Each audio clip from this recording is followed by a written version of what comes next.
Oh! Oh god. I gotta stop doing that.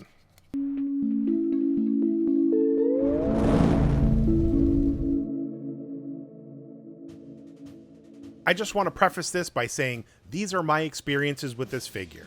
I spoke with someone else who also got this figure, and they did not have the same issues.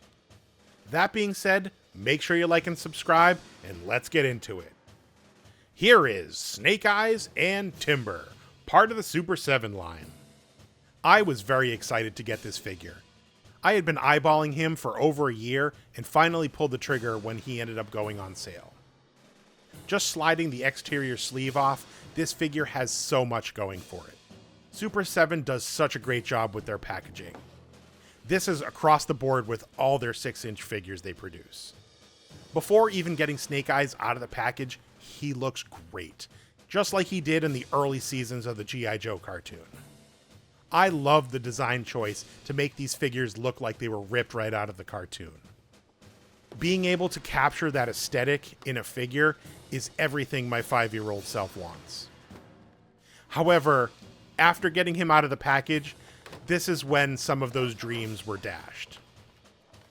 I started noticing some shiny bits of what seemed to be liquid spots on his body.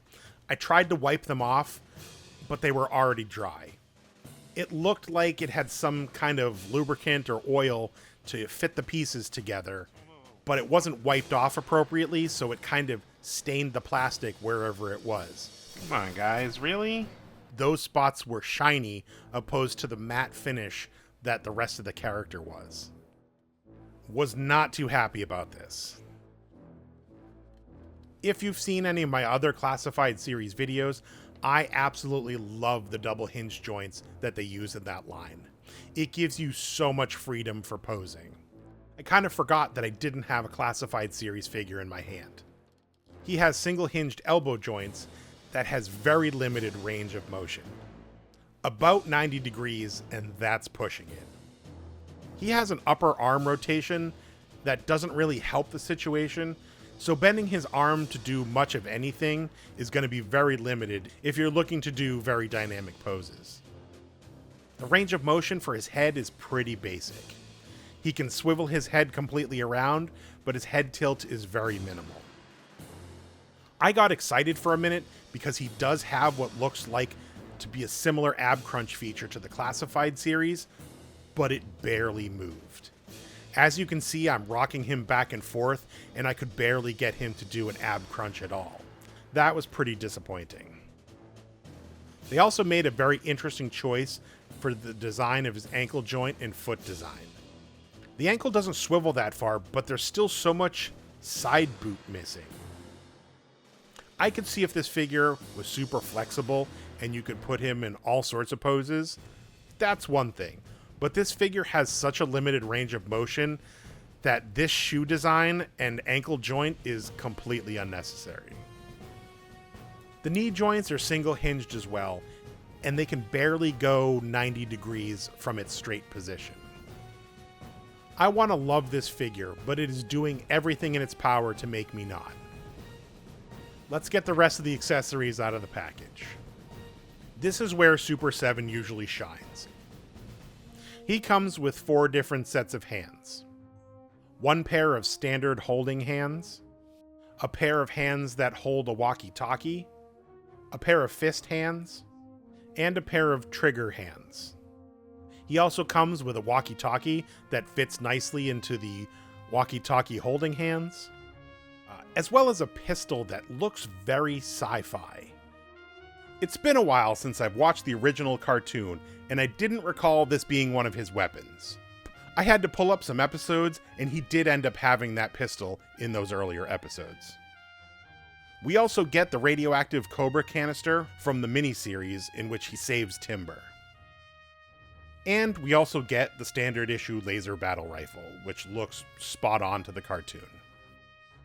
And then the piece de resistance is the purple jetpack that is so synonymous with Joe's flying into battle with Cobra.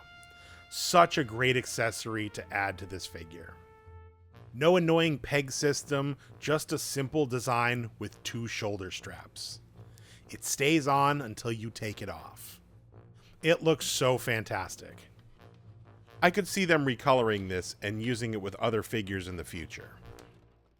And last but not least, we have Timber. I was so excited to get this out of the package. I had just filmed Crocmaster and Fiona a few days before filming this, and I saw all the points of articulation on Timber, and I got so excited.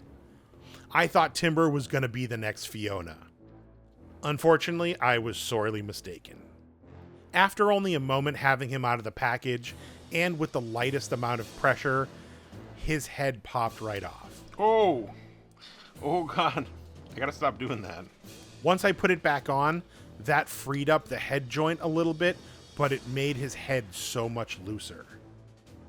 I started to move his front legs, which were extremely stiff, and in doing so, I heard something crack inside. Oh no. Oh no. I noticed the seam around his whole middle section start to split open. We were about 2 seconds away from this turning into John Carpenter's The Thing. Now that his body was splitting open, his head wouldn't stay on, and there was something moving around inside that shouldn't be when you moved his leg around. I knew if I didn't get him up on the turntable now, I might not be, so let's get him up on the turntable. This figure really brought me back. Unfortunately, I will say I had to return this figure after shooting this. I was going to overlook the defects on Snake Eyes himself. However, I could not say the same for Timber. I didn't end up recording this, but while I was posing Timber for these turnarounds, he completely split in 2 pieces right down the middle in my hands. After some careful inspection, there was some glue that was supposed to hold his legs in place, but that broke free and it was freely rotating inside of his body, which then allowed for the glue that held his body together just to separate. But this could have happened with any figure. I spoke with my friend once he got his, and he did not run into the same issues I had. To sum this up, the design of this figure is pretty fantastic. That alone made me buy it. Did I want more from this figure? Yes. Could there have been some more articulation? 100%. Will I buy this figure again? Without question. I would like to have him on my shelf now, knowing his limitations. He does have some great shelf presence. I'm really hoping that this was just a one-off and the next one will be perfectly fine. I hope this doesn't discourage anyone from buying Super 7 products.